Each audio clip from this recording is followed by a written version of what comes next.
चला, इयत्ता 9वीच्या वर्गातील प्रथमः पाठः वर्तते सुष्ठु गृहीतः चौरः. चोराला खूप चांगल्या प्रकारे पकडलं. तर देवदत्त असतो, त्याच्या घरी 6 नोकर असतात. पैशाची पिशवी चोरीला गेलेली असते. मग तो देवदत्त बिरबलाला मदत मागतो. बिरबल म्हणतो की बाबा तुझ्या सर्व नोकरांना माझ्या घरी पाठव. मग ते नोकर घरी आल्यानंतर तो बिरबल नोकरांना म्हणतो की ह्या समान उंचीच्या काठ्या आहेत, पण ज्यानं कुणी चोरी केलेली असेल त्याची काठी बोटभर कमी होणार आहे. मग सगळे त्या रात्री झोपी गेले आणि एक जण झोपीत जात नव्हता, का तर त्यानं पिशवी चोरलेली होती. मग तो काय विचार करतो की रात्रीतून बोटभर काठी मोठी होणार आहे, तर मी आत्ताच कापून ठेवतो. परंतु दुसऱ्या दिवशी वीरबलाने ज्याची काठी बोटभर कमी होती त्याला पकडलं, म्हणजे तो चोर होता आणि त्यानं अपराध मान्य केला आणि वीरबलाला ती पैशाची पिशवी सुपूर्द केली. ही झाली प्रस्तावना. आता संधी विग्रह पहा. काय म्हणतं इथं? कोपी अवग्रह चिन्ह आहे, त्या ठिकाणी अ घ्यायचं, अपी झालं. अवग्रह चिन्हाच्या अगोदर ओ आलेला आहे, त्याचा विसर्ग कह अधिक अपी झालं. सहाय्यम अधिक अयाचत, लंगड्या मच्या पुढं अ आलं, म पूर्ण झालं, म्हणून त्याचं उत्तर झालं सहाय्य म याचत. हलंत म म्हणायचं, लंगडं म म्हणण्यापेक्षा, व तुम्हाला लक्षात राहून म्हटलं. गृहम अधिक आगताहा, मा आलं, हलंत मच्या पुढं आ इज टू मा, गृहमागताहा. त्याच्यानंतर समानोन्नतयः, दीपोत्सवः, दीप अधिक उत्सवः, समानोन्नतयः, समान अधिक उन्नतयः, पुनरागंतव्यम. एखाद्या शब्दामध्ये र श श स आलं तर त्याचा विसर्ग, इथं रा आलेला आहे. रामध्ये हलंत्र प्लस आ, हलंत्रचा विसर्ग म्हणून पुनः अधिक आगंतव्यम असं उत्तर झालं. के ना पी, केन अधिक अपी. निद्रा म कुर्वन, हलंत मच्या पुढं अ आलं, इज इक्वल टू पूर्ण म, निद्रा म कुर्वन. अहम मधुना, हलंत मच्या पुढं अ आलं, अह मधुना. यष्टिकाम अधिक अंगुली मात्रम, हलंत मच्या पुढं अ आलं, म पूर्ण, यष्टिका मंगुली मात्रम. पण इथं मात्रमच्या त्रवर अनुस्वार दिला आहे, कारण पुढं कर्तयामीचं क व्यंजन आहे. उभीदंडीच्या अगोदर अनुस्वार नसतो, हलंत म असतो. उभीदंडी डॅश क्वामा गुणिले अधिक या चिन्हांच्या अगोदर अनुस्वार नसतो, हलंत म असतो, म्हणून यष्टिका मंगुली मात्रम असं उत्तर झालं. त्यानंतर अन्यद्युः, अन्य प्लस उद्युः, दृष्टवैव, दृष्ट्वा अधिक एव. अपराधम अधिक अंगीकृतवान, हलंत मच्या पुढं परत इथं अ आलं, पूर्ण म, अपराध मंगीकृतवान. प्रत्यर्पितवान, प्रति अधिक अर्पितवान. हे झालं संधी विग्रह बेटांनो. आता या संधी विग्रहाच्या संदर्भात आपल्याला पुस्तकावर किंवा वहीवर वर्कबुकमध्ये लिखाण करायचं आहे.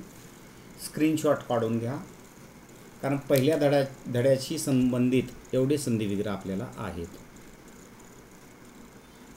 कळालं इथंपर्यंत? काही अडचण आहे सुनय? नाही सर. मंजिरी, काही अडचण आहे बेटा? केदार, संधी विग्रह कळालं?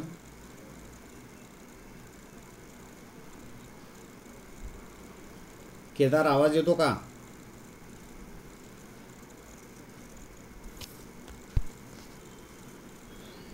बापरे, नाही काय जॉईन केलं? केदार आहे, मंजिरी नाही आहे, असेल काहीतरी नेटवर्क इश्यू.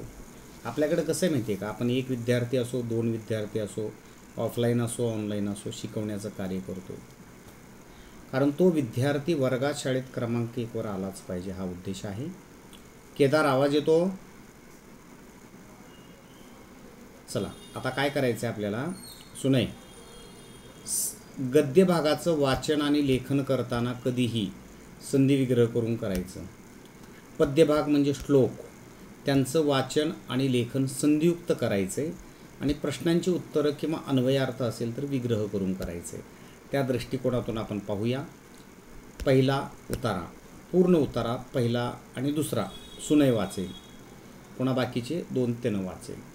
सुनय स्टार्ट. देवदत्तः नाम कोऽपि धनिकः आसीत्. एकदा तस्य धनस्यूतः लुप्तः.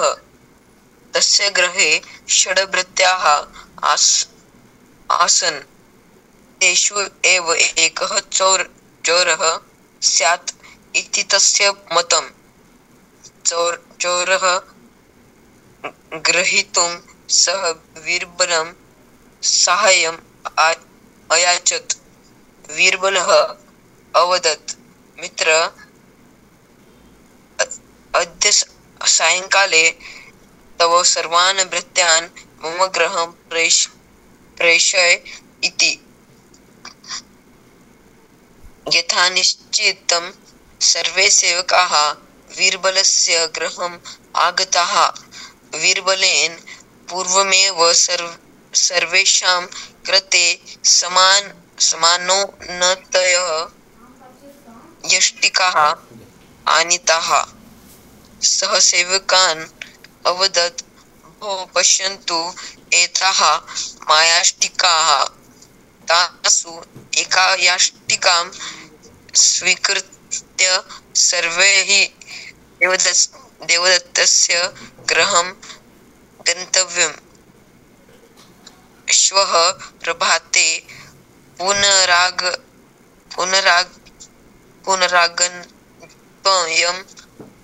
येन केनापि धनस्यूतः चोरितः स्यात् तस्य याष्टिका अङ्गुलीमात्रं दीर्घा भविष्यति.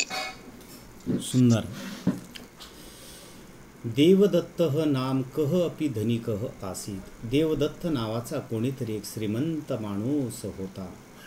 एकदा तस्य धनस्यूतः लुप्तः. एकदा त्याची पैशाची पिशवी चोरीला गेली. आता हे भाषांतर मी सांगतोय, पुन्हा सरळ अर्थ घेताना आपल्याकडे भाषांतर लिहिलेलं आहे ऑलरेडी, ते परत शेअर करणार. त्याची स्क्रीनशॉट काढायचं आणि परत वहीवर लिखाण करायचं. आणि जे तुम्ही वहीवर लिखाण करताय ते व्हॉट्सअपला मला पाठवायचं आहे, कारण त्याच्यात झालेल्या चुकांची दुरुस्ती व्हावी या उद्देशाला. तस्य गृहे षड्भृत्याः आसन्. त्याच्या घरी 6 नोकर होते. तेषु एव एकः चोरः स्यात् इति तस्य मतम्. त्यांच्यापैकीच एक जण चोर असेल असे त्याचे काय होते, मत होते. चौरम ग्रहीतुं सह वीरबलं साहाय्यम अयाचत. चोराला पकडण्यासाठी त्याने वीरबलाला मदत मागितली.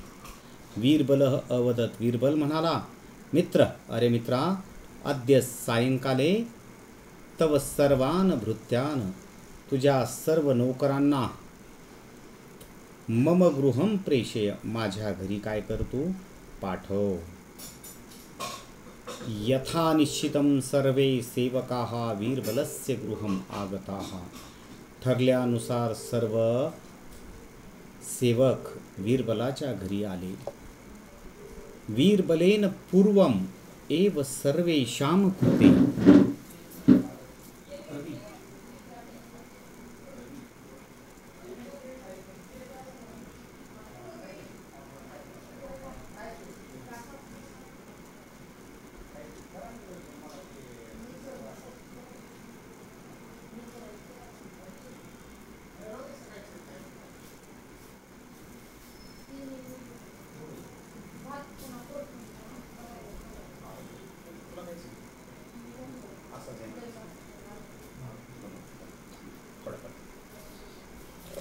ओके. तर वीरबलेन पूर्वम एव सर्वेषां कृते. वीरबलाने अगोदरच सर्वांसाठी समान उन्नतयः यष्टिकाः आणिताः. समान उंचीच्या काठ्या आणल्या होत्या. सह सेवकान अवदतो. सेवकांना म्हणाला, भोः पश्यन्तु एताः माया यष्टिकाः. अहो, पहा या जादूच्या काठ्या आहेत. तासु एकाम एष्टिकाम स्वीकृत्य सर्वैः देवदत्तस्य गृहं गंतव्यम. त्यांच्यापैकी एक एक काठी घेऊन तुम्ही सर्वांनी देवदत्ताच्या घरी जावे. श्वः प्रभाते पुनः आगंतव्यम. आणि उद्या सकाळी पुन्हा यावे. येन केन अपि धनस्युतः चोरितः. ज्याने कोणी पैशाची पिशवी चोरली असेल तस्य एष्टिका अंगुलीमात्रं दीर्घा भविष्यति. त्याची काठी बोटभर लांब होईल. आता याचा सरळ अर्थ पहा बेटांनो. देवदत्त नावाचा कोणीतरी श्रीमंत माणूस होता. एकदा त्याची पैशाची पिशवी चोरीला गेली. त्याच्या घरी 6 नोकर होते. त्यांच्यापैकीच एक चोर असेल असे त्याचे मत होते. चोराला पकडण्यासाठी त्याने बिरबलाला मदत मागितली. बिरबल म्हणाला, अरे मित्रा, आज संध्याकाळी तुझ्या सर्व नोकरांना माझ्या घरी पाठव. ठरल्यानुसार सर्व सेवक बिरबलाच्या घरी गेले. बिरबलाने अगोदरच सर्वांसाठी समान उंचीच्या काठ्या आणल्या होत्या. तो सेवकांना म्हणाला, अरे पहा या जादूच्या काठ्या आहेत. त्यांच्यापैकी एक एक काठी घेऊन सर्वांनी देवदत्ताच्या घरी जावे. उद्या सकाळी पुन्हा परत यावे. ज्याने कोणी पैशाची पिशवी चोरली असेल त्याची काठी बोटभर लांब होईल. हे सांगितलं सरळ अर्थ. परत लिखाण करताना आपल्याला काय करायचं आहे, तर लिखाण करत असताना आपल्याला अशा पद्धतीचं स्क्रीनशॉट काढून घ्यायचं आहे जेणेकरून तुम्ही त्याचं लिखाण व्यवस्थित करू शकाल. वर्कबुकच्या संदर्भात सुद्धा तयारी आहे. आणि पहा बेटांनो, साधारणतः दर बुधवारी आपल्याला एक 20 मार्काची परीक्षासुद्धा घ्यायची आहे. ठीक आहे.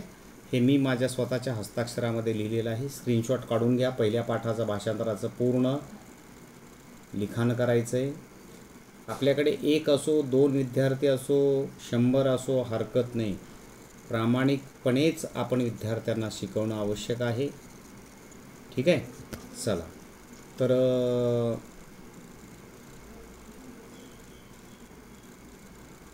स्क्रीनशॉट काढून घेतली सर्वांनी. आता घ्या वाटलंच तर, मोठं दिसेल व्यवस्थित.